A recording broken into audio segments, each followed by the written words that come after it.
Wabarakatuh.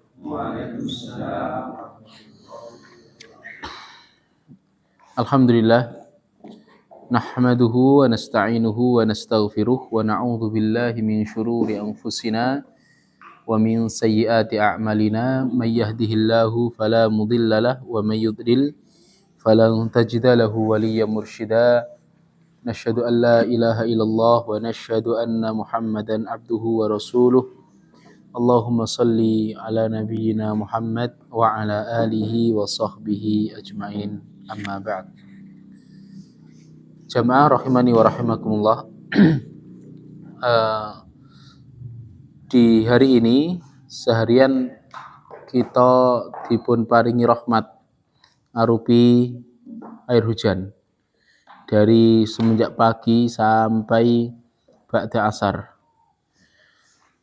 Ada beberapa saudara kita yang tidak bisa hadir karena sakit. Ada tadi Pak Ali izin setelah baksos Bengawan Jero, kemudian greges. Kemudian Pak Mutakin Mentaras, beliau habis operasi batu ginjal. Ya, kemudian Pak Adin pun sehat atau dereng, Pak?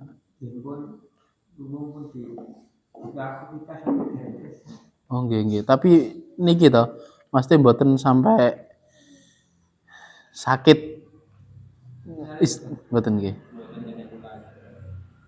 Mboten kena tulang. Oh nggih. Kemudian Pak Aris kirangan Pak Aris udhure napa niki? Nggih. Pak Sofan mau niki izin amargi wonten keperluan. Taib jamaah rahimani wa rahimakumullah, sebelum kita lanjutkan karena malam ini kita akan membuka lembaran baru yaitu Sunan Tirmidzi. Setelah kita menyelesaikan bagian dari Sahih Bukhari, Sahih Muslim, kemudian kita alhamdulillah menyelesaikan bagian dari Sunan Abi Dawud. Malam hari ini insyaallah kita akan mulai masuk pada bagian Sunan At-Tirmidzi. Namun sebelum itu kami ingin menyampaikan beberapa hal. Yang pertama, pentingnya kita menata niat kita, jemaah. Jadi menuntut ilmu itu adalah ibadah jika kita ikhlas niatnya. Namun jika tidak ikhlas, maka yang awalnya adalah ibadah yang begitu mulia akan menjadi sesuatu yang tidak berharga. Untuk apa kita belajar? Untuk apa kita ngajar? Dan lain sebagainya. Yang kedua, ilmu niku diamalkan. Ya, ilmu itu diamalkan. Target kita di majelis ini tentunya bukan untuk kaderisasi ulama, Pak. Ya. Soalnya terlalu muluk-muluk nih kita kaderisasi ulama. Sing ngajar nggih mboten ulama, kok sing mengkader terus ulama. Tapi kita tujuannya adalah bareng-bareng belajar sehingga kita bisa beramal dengan ilmu. Nah, ilmu yang tidak diamalkan, efeknya yang pertama akan dilupakan. Kenapa kita tidak lupa Fatihah? Karena tiap hari kita amalkan. Tapi kenapa surat-surat yang lain yang kita hafal kemudian lupa? Ya karena jarang kita gunakan dalam sholat. Maka ilmu apapun yang pernah kita pelajari, kalau kita tidak mengamalkannya, maka ilmu tersebut akan kita lupakan. Saya teringat nopo ingkang dipun sampaikan Ali bin Abi Thalib. Beliau pernah mengatakan, hatafal ilmu bil amal fa in ajaba wa illa irtahal. Ilmu itu minta untuk diamalkan. Jika ilmu itu diamalkan, maka ilmu akan tetap di hati. Artinya tidak akan pergi, tidak akan kita lupakan. Wa illa, namun jika ilmu tersebut tidak kita amalkan, irtahal, pergi. Ya, makanya banyak sekali maklumat-maklumat ilmu yang sudah kita ketahui, fikih, hukum ini, hukum itu, dan lain sebagainya. Atau surat ini kita hafal dan lain-lain, lupa. Kenapa? Karena tidak pernah kita amalkan. Jadi efek daripada tidak mengamalkan ilmu akan menjadikan ilmu itu pergi. Dan kita akan kehilangannya. Ini efek pertama. Efek kedua, lah ini yang paling dahsyat, ini yang paling menakutkan. Ancaman azab. Ancaman azab. Sampai ada satu ulama, ada salah seorang ulama yang bernama Ibnu Ruslan Asy-Syafi'i. Ini ulama besar dalam mazhab Syafi'i. Beliau mengatakan wa alimun bi ilmihi lam ya'malan mu'adzabun min qabli ubadil wathan. Wa alimun bi ilmihi lam ya'malan mu'adzabun min qabli ubadil wathan. Artinya apa? Orang berilmu yang tidak mengamalkan ilmunya, dia akan diazab sebelum penyembah berhala. Ya. Wa alimun bi ilmihi lam ya'malan mu'adzabun min qabli ubadil wathan. Orang yang berilmu yang tidak mengamalkan ilmunya, maka orang ini akan diazab sebelum para penyembah berhala. Jadi efeknya buruk, jemaah. Nah ini berarti bukan kemudian kita berlogika ngeten, seni ngono ya ora sik belajar, bodoh ya wis. Kita, seorang muslim tidak ada opsi mundur. Opsinya adalah maju, menuntut ilmu, diamalkan, menuntut ilmu, diamalkan. Kenapa? Karena kalau kita mundur, kalau kita ya wis ning ngono aku gak belajar, kemudian kita menerjang hal-hal yang ternyata itu diharamkan oleh Allah. Kemudian di sana ada kesempatan kita belajar, kita nggak belajar sehingga kita menerjang kemaksiatan. Kita kelak tidak bisa kemudian, ya Allah saya nggak tahu ya Allah. Karena nanti kita akan dikejar. Bukankah di sana ada pondok, bukankah di sana ada kiai, ada ustadz, ada fulan yang mengajarkan ilmu agama, kemana engkau? Seperti itu jemaah. Jadi seorang muslim tidak ada opsi kemudian mundur. Yang ketiga jemaah terkait dengan poin tersebut, kita perlu jujur kepada Allah. Kita perlu jujur kepada Allah. Kita kalau mau melakukan ketaatan atau kalau kita mau derajatnya naik, maka kita harus buktikan. Kalau kita pengen ilmu, maka kita harus buktikan dengan mengikuti kajian, ya, dan juga dengan di rumah monggo di murojaah, dibaca-baca ulang catatane. Jadi bukan kesini kemudian nyatet, terus nyampe rumah bukunya tutup, sok Selasa meneh geleki bukunya nok endi kinane kae. Kemudian sama sekali tidak dibaca, jangan seperti itu. Jadi kita perlu buktikan kejujuran kita. Dengan apa? Dengan usaha. Niat kita, keinginan kita perlu buktikan dengan usaha. Barakallahu fikum. Itu adalah sedikit ya pengingat bagi kami dan juga jamaah sekalian. Kemudian monggo sudah ada kitabnya semanggi. Pak Basri insyaallah pekan depan insyaallah. Tadi saya share PDF. Ya, saya share PDF. Ini adalah bagian daripada Sunan At-Tirmidzi. Di Sunan At-Tirmidzi. Sunan At-Tirmidzi, kalau jenengan bisa buka halaman 85 jemaah. 85. Kemudian jenengan bandingaken dengan halaman 65. Antara halaman 85 sama 65.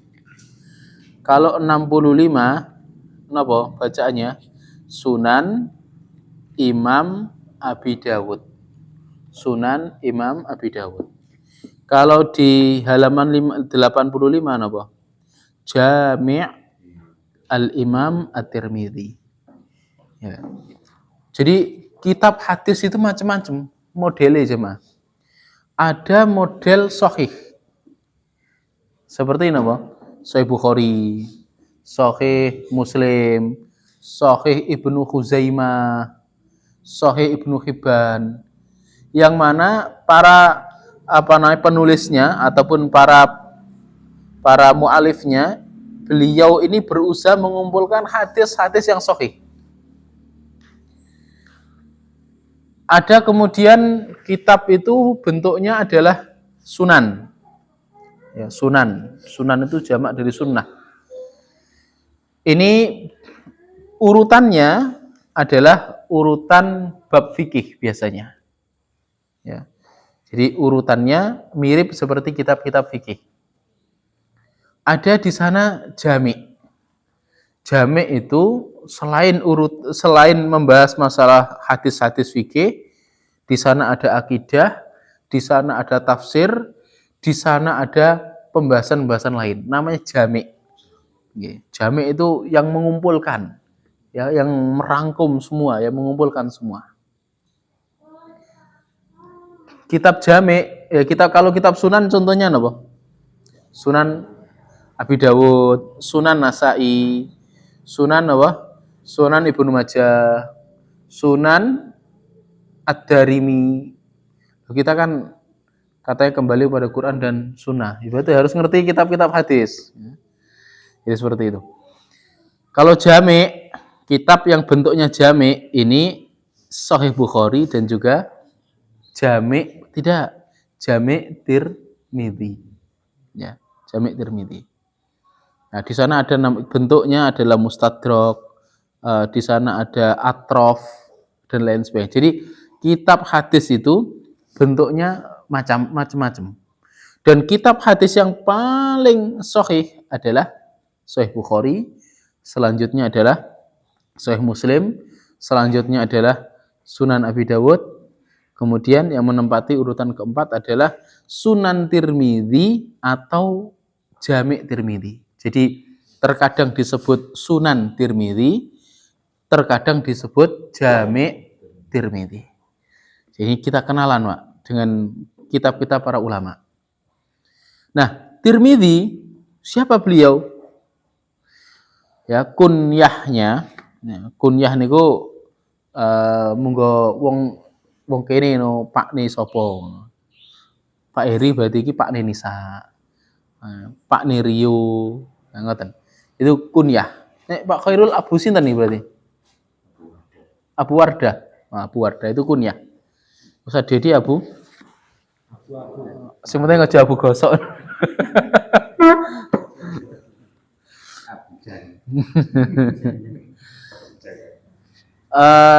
Kunyahnya beliau adalah Abu Isa. Imam Tirmidzi ini kunyahnya adalah Abu Isa. Abu Isa. Abu Isa namanya adalah Muhammad. Abu Isa Muhammad bin Isa. Abu Isa Muhammad bin Isa. Itu banyak jemaah. Nama anak seperti nama bapak. Ya. Nama anak seperti nama bapak. Ya, saya pernah punya teman saya namanya Mubarak. Bapaknya namanya Mustafa. Anaknya dikasih nama Mustafa. Jadi bapaknya ini salah satu ulama besar di Yaman, ya, Syekh Abdul Hasan Al-Ma'ribi. Ya, beliau punya anak, teman saya. Nah, anaknya teman saya itu dikasih nama dengan nama si kakek. Jadi ibaratnya saya punya anak tak kasih nama Munawir. Jadi Munawir bin Dawud bin Munawir. Itu banyak sekali. Bahkan ada yang nama kakek, anak, cucu sama. Muhammad bin Muhammad bin Muhammad. Imam Ghazali. Ya. Jadi ini namanya adalah Muhammad, bapaknya namanya Isa, kakeknya namanya Saurah. Saurah. Abu Isa Muhammad bin Isa bin Saurah As-Sulami At-Tirmidzi. At-Tirmidzi. Ya, At-Tirmidzi. At-Tirmidzi ini adalah nisbat ke satu kota yang namanya Tirmidz. Ini masuk, kalau negara modern ini masuk di wilayah Uzbekistan. Masuk di wilayah Uzbekistan.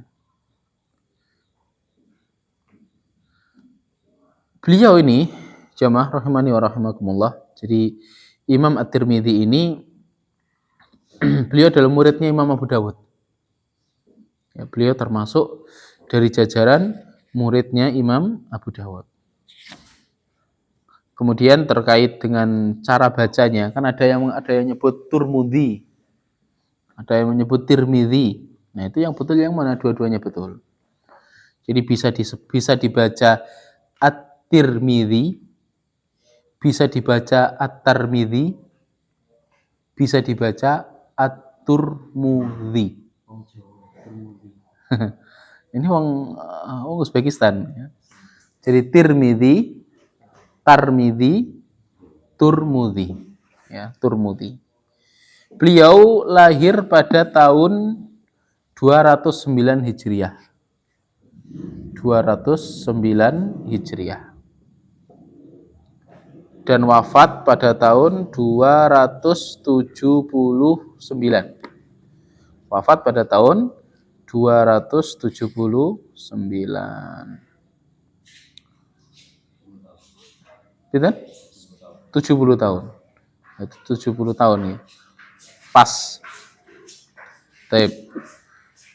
Kita masuk ke hadis yang pertama, jemaah. Kitabul Haji an Rasulillah. Ya, Kitabul Haji an Rasulillah. Bab yang kita baca adalah bab Maja'a fi hurmati Makkah. Bab ya riwayat yang datang mengenai kemuliaan, keharaman daripada kota Makkah. Jadi jemaah, makanya Makkah disebut sebagai tanah haram, tanah yang dimuliakan. Jadi umat Islam ini memiliki 3 tanah haram. Yang pertama adalah Makkah Al-Mukarramah. Di situ ada Masjidil Haram. Ada Madinah Al-Munawwarah. Di dalamnya ada Masjid Nabawi. Kemudian kota Al-Quds. Al-Quds ada Masjidil Aqsa. Bab riwayat mengenai apa? Kemuliaan atau keharaman kota Makkah. Kota Makkah nih jemaah. Makkah, Madinah memiliki hukum-hukum khusus yang tidak dimiliki oleh daerah-daerah lain. Ya. Di antaranya apa? Di antaranya adalah kita tidak boleh membunuh dan mengganggu hewan, kecuali yang memang menyerang dan menyakiti kita. Jadi makanya di Mekah wonten manuk dara wonten karo-karoan. Jajal kok nok kene ana ngono. Pak Rodi ora mari-mari oleh nembak. Tapi kalau di Mekah, di Madinah bebas burung berkeliaran. Kenapa? Karena dilindungi secara syariat. Dilindungi, tidak boleh dosa kita membunuh burung tersebut atau hewan tersebut. Bukan cuma hewan, tumbuhan. Jadi tidak boleh kemudian kita tangani gretel nyuklek wit-witan, nyabut rumput. Ya, tidak diperbolehkan. Ya. Kecuali yang ditanam oleh manusia. Yang ditanam oleh seseorang. Dan di sana nanti ada pembahasan, ada satu yang dikecualikan nama idkhir. Ya. Kemudian di antara hukumnya adalah dosa yang dilakukan di tanah haram Mekah Madinah itu kadarnya berbeda dengan dosa yang dilakukan di Sekaran, di Pelangwot dan lain sebagainya. Begitu juga pahala kebaikan pahalanya berbeda. Ya. Dan di antara keistimewaan Mekah dan Madinah, kenapa? Tidak dimasuki Dajjal. Ya, tidak dimasuki Dajjal. Ini tentang bab maja'a fi hurmati Makkah. Nah, Makkah ini juga disebut Bakkah. Ya. Jadi, nama lain dari Mekah adalah Bakkah. Itu disebutkan di dalam Al-Quran. Kemudian di antara nama Makkah adalah Ummul Qura. Induk daripada negeri-negeri. Ya. Ada ulama yang mengatakan Mekah itu adalah pusarnya bumi. Ya, pusarnya bumi. Udeli bumi. Taib. Hadis yang pertama, An Abi Shuraih Al-Adawi. Dari Abu Shuraih Al-Adawi. Al-Khuzai. Abu Shuraih Al-Adawi Al-Khuzai. Beliau namanya adalah Khuwailid bin Amr. Mboten jenenge temen niku nggih. Ya, di sini disebutkan nama dengan nisbat. Ya, namanya adalah sinten? Khuwailid Al-Khuzai. Khuwailid bin Amr. Abu Shuraih Khuwailid bin Amr Al-Adawi Al-Khuzai. Ya, jadi namanya adalah sinten? Khuwailid. Beliau ini masuk Islam saat peristiwa Fathu Makkah. Jadi sahabat ini masuk Islam pada peristiwa Fathu Makkah dan wafat pada tahun 68 Hijriyah. Wafatnya di Madinah. Ini. Jadi kita mencoba untuk mengenal sahabat, mengenal ulama. Ya. Wafatnya tahun 68, Mbak. 68 Hijriyah. Di Madinah wafatnya. An Abi Shuraih Al-Adawi radhiyallahu anhu. Semoga Allah meridhoinya. Ini namanya kalimat napa niki? Sededi. Taradhi. Ya. Annahu bahwasanya beliau yaitu Abu Shuraih qala berkata li Amr bin Sa'id kepada Amr bin Sa'id. Amr bin Sa'id ini gubernur Madinah. Ya. Jadi beliau adalah bawahannya Yazid bin Muawiyah. Ma'asyiral muslimin, sebelum saya lanjutkan, peradaban Islam, kalau kita membaca atau kalau kita belajar, Islam itu sempurna.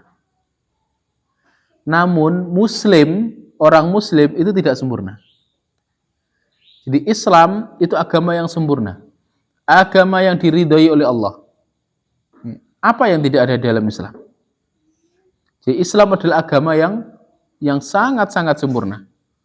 Adapun Muslimnya, maka banyak kekurangan, melakukan dosa, dan lain sebagainya. Maka begitulah sejarah umat Islam itu akan ada, Masya Allah, orang-orang seperti Harun ar-Rasyid, orang-orang seperti Umar bin Abdul Aziz, orang seperti Muawiyah, seperti Umar bin Khattab, dan lain sebagainya. Itu sejarah umat Islam. Tapi juga ada sejarah umat Islam itu orang-orang kayak dewek jemaah. Sing wablek ya. Ada orang-orang seperti Hajjaj bin Yusuf. Dan ada peristiwa yang akan kita bahas pada malam hari ini insyaallah. Ya. Jadi ceritanya pada zaman Bani Umayyah, ya, Bani Umayyah ini ada beberapa khalifah yang memang bermasalah. Ada beberapa khalifah yang memang beliau ini bermasalah. Di antaranya adalah banyak nanti, ada beberapa orang ya. Di antara masalah yang ditimbulkan adalah menyerang keponakan Aisyah yang bernama Abdullah bin Zubair. Jadi Abdullah bin Zubair ini adalah sahabat Nabi, cucu daripada Abu Bakar. Nah, beliau ini ketika kekuasaan Bani Umayyah yang ada di Syam mulai melemah, ya, banyak kabilah-kabilah ataupun banyak daerah-daerah yang berlepas, maka Abdullah bin Zubair ini mendeklarasikan diri sebagai pemimpin.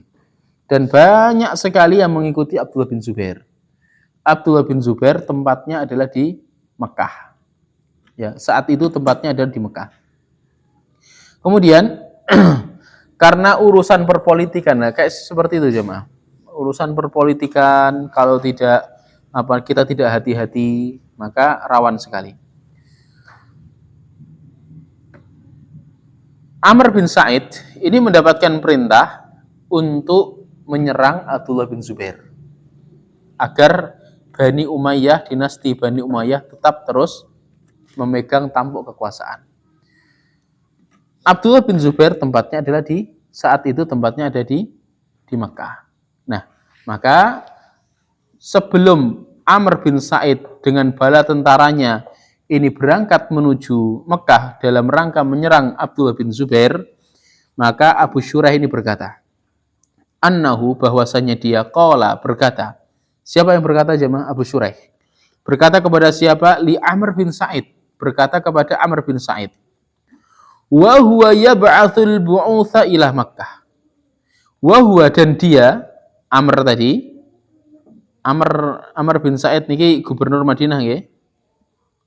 Mboten sahabat, mboten kalangan sahabat.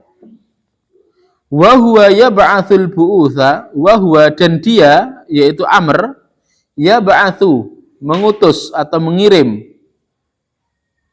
bu'utsa, ya. Jadi pasukan, mengirim batalion. Bu'uts itu utusan ya, mengirim utusan, mengirim pasukan, mengirim batalion ila Makkah, ke Mekah. Dalam rangka apa?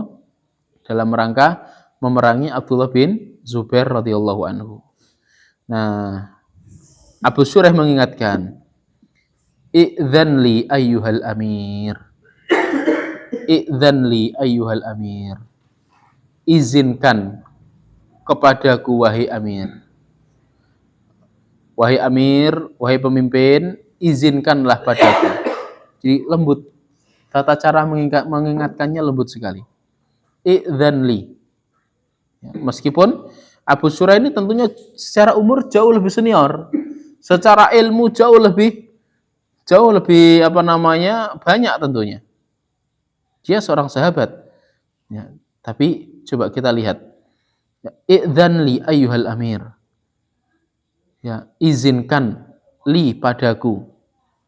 Ayyuha, wahai al-amir, wahai gubernur, wahai pemimpin. Izinkan untuk apa? Uhadditsuka. Izinkan aku untuk menceritakan atau mengabarkan kepadamu. Izinkan aku untuk mengabarkan kepadamu. Qaulan, sebuah ucapan. Qama bihi Rasulullah. Ya. Yang Rasulullah sampaikan. Al-ghadda, pagi hari, min yaumil fathi, dari hari penaklukan. Fath ini yang dimaksud adalah Fathu Makkah. Ya. Jadi wahai Amir, izinkan aku menceritakan, mengabarkan kepadamu ucapan yang dulu pernah disampaikan Rasulullah saat saat Fathu Makkah. Jadi hari ini Fathu Makkah, besok pagi. Ya, maksudnya seperti itu. Besok pagi setelah Fathu Mekah. Dalam riwayat lain disebutkan paginya dari Fathu Mekah tersebut. Paginya. Jadi beda antara besok pagi dan paginya. Ya, Selasa pagi sama Rabu pagi, ya. Ibaratnya kayak gitu. Sami'athu udunai. Sami'athu udunai. Kedua telingaku telah mendengarkan ucapan tersebut. Wa wa'ahu qalbi. Dan hatiku telah memahaminya. Hatiku telah memahaminya. Jadi iki maksudnya gini, iki gak jare-jare nih. Aku dhewe kringi. Aku dhewe ya paham. Sami'athu udunai, kedua telingaku telah mendengarkan ucapan tersebut. Hatiku telah memahaminya.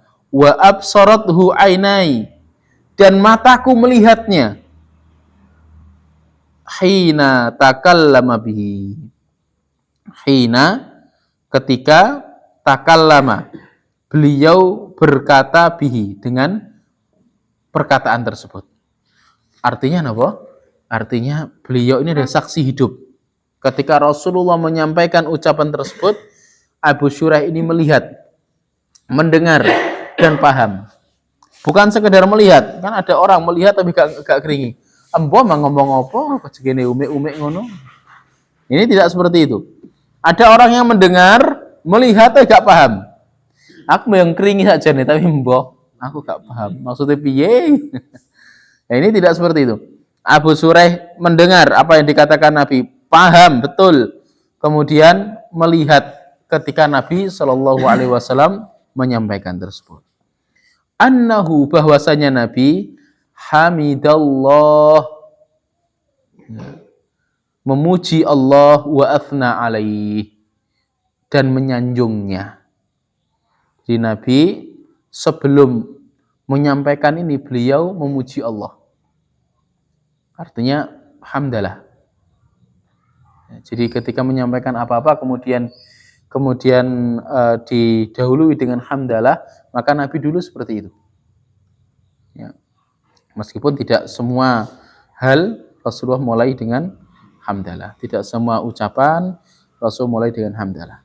Tapi ketika beliau mau menyampaikan pesannya ini, maka beliau mulai dengan hamdalah dan Rasulullah memuja Allah, menyanjung Allah Subhanahu wa taala.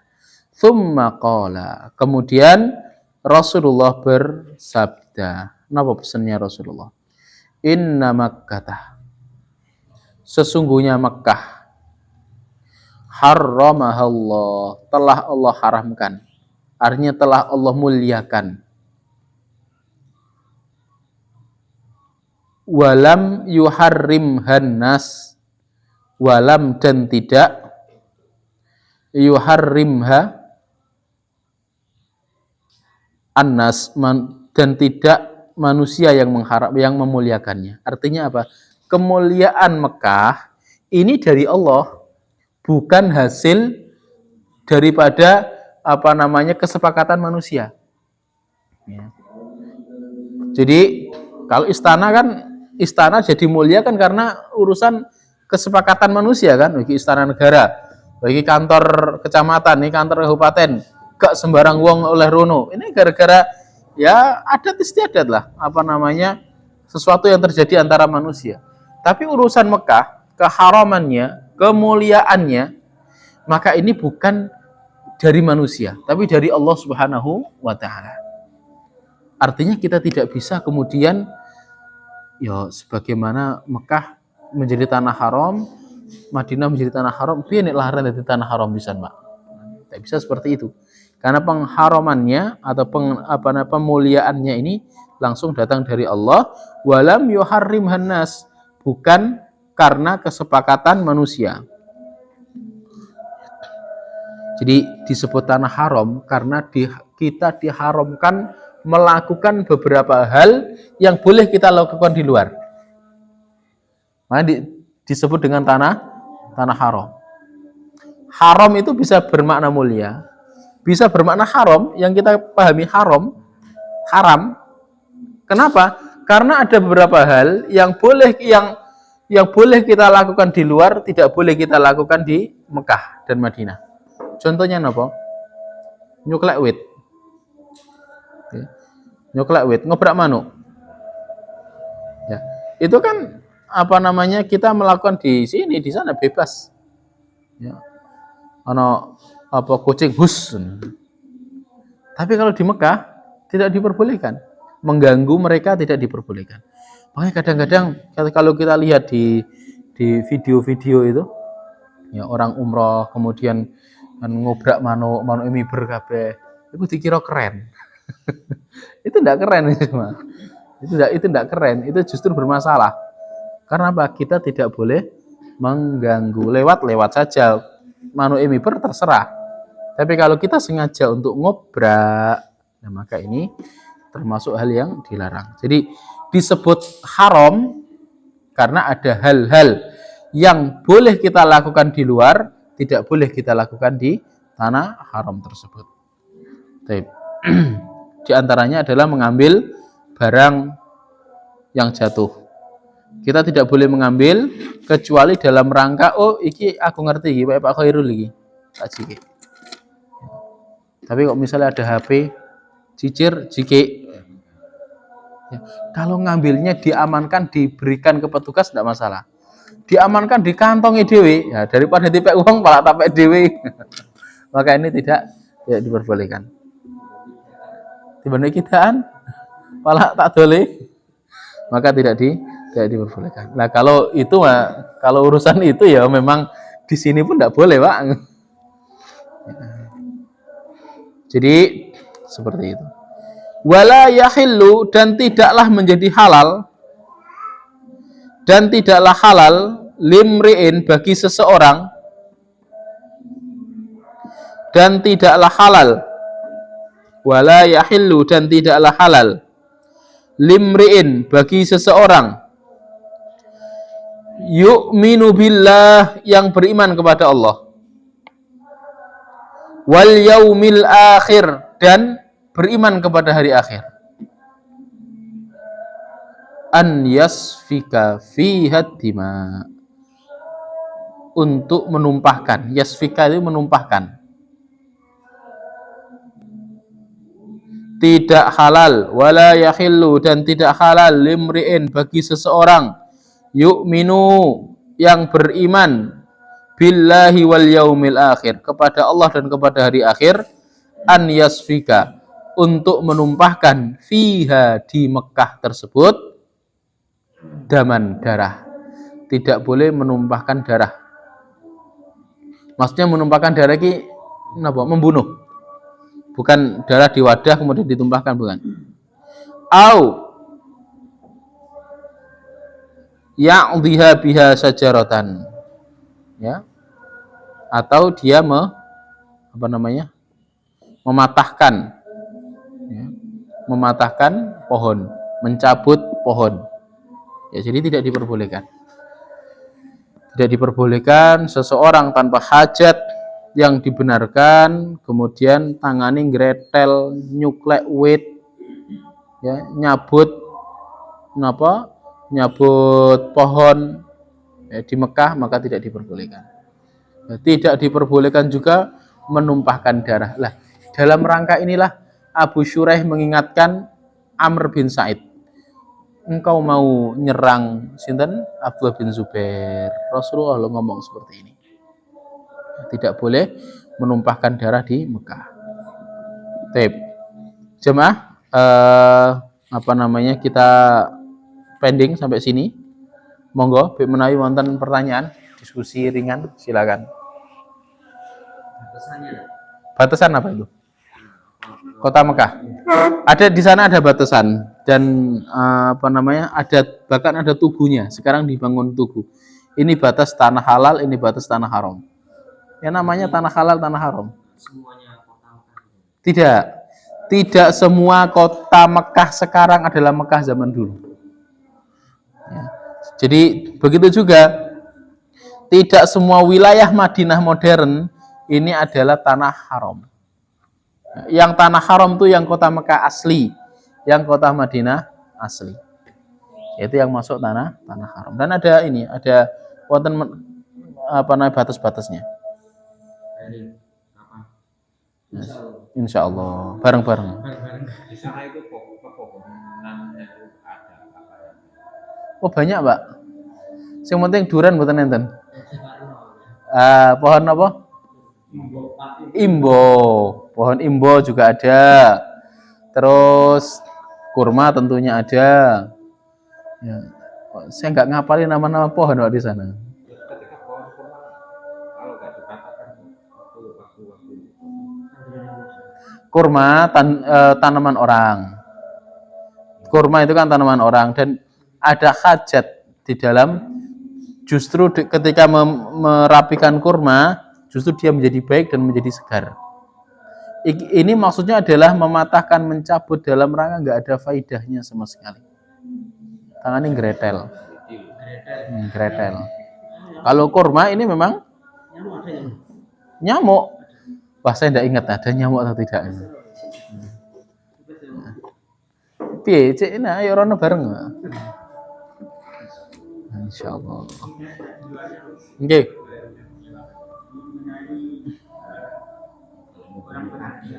Napa?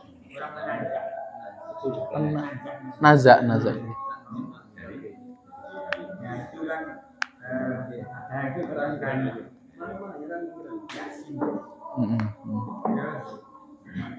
Itu menerangkan begini, seolah-olah dikatakan seperti itu adalah benar. Istilahnya tambah doa tinambus karena dalam artian pokoknya mau rumah dan lain-lain. Nah, ada yang seperti itu bagaimana? Apa memang itu dibenarkan harus dikatakan seperti itu atau ya ditunggu ulang-ulang itu Syahadat. Mengenai membaca itu memang ada sebagian ulama yang membahas hal tersebut. Namun yang kita pegangi adalah tidak diperlukan membacakan hal tersebut.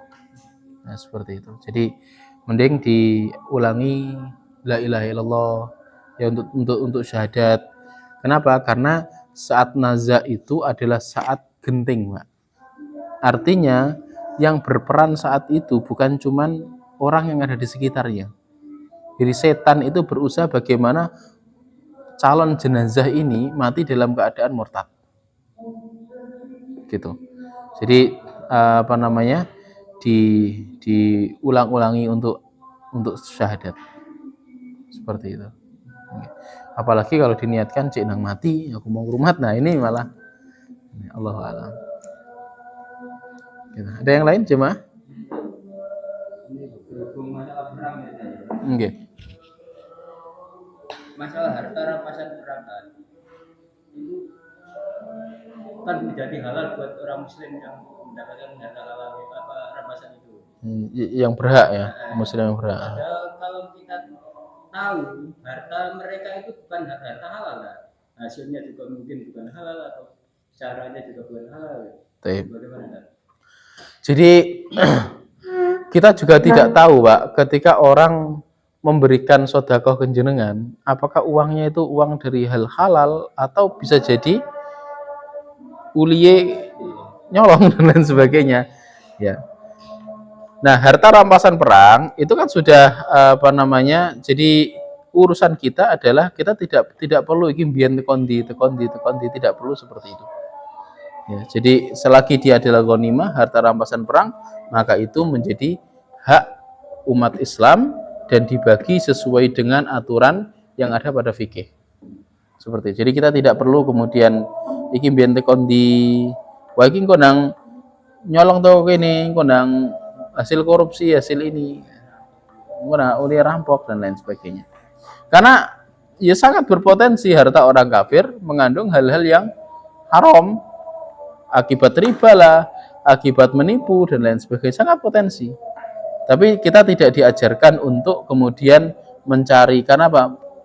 Bikin kita melarat. Ya. sedangkan itu tidak ada faedahnya sama sekali. Hanya boleh. Allah alam. Pripun Pak Rodi? Aman?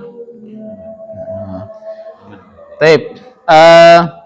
Nanti monggo setelah taksin yang mau setoran takfid, lebih-lebih ini kita mau mau apa? Ramadan. Kita mau Ramadan biar semakin latihan, Mbak. Apa-apa iku nak gak ono latihane, keram, Mbak. Kalau kita tidak mulai latihan dari sekarang, nanti Ramadan keram kita. Tidak bisa maksimal di dalam menjalankan. Barakallahu fikum. Demikian. Assalamualaikum warahmatullahi wabarakatuh.